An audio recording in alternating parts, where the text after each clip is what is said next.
योग्य उत्तर दिलेलं आहे।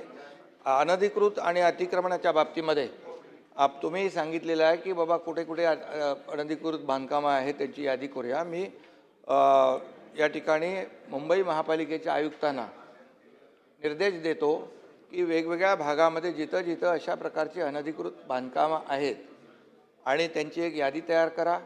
ती अनधिकृत बांधकामं ज्या प्रकारची आहेत त्याचं एक वर्गीकरण आपण करू आणि अनधिकृत बांधकामं जी आहेत ती आपण त्याची यादी करून त्याच्यावर नियमाप्रमाणे कार्यवाही करू।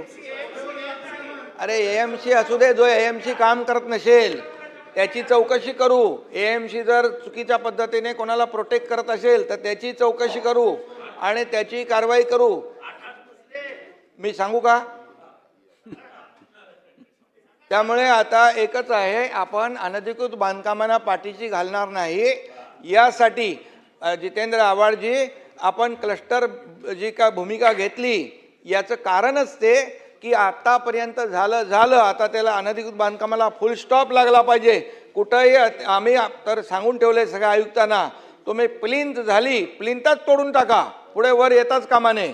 त्यामुळे बिलकुल अनधिकृत बांधकामांना पाठीशी सरकार घालणार नाही आणि जे कोणी अधिकारी या बाबतीमध्ये पाठीशी घालत असतील तर त्यांची चौकशी करून कारवाई केली जाईल।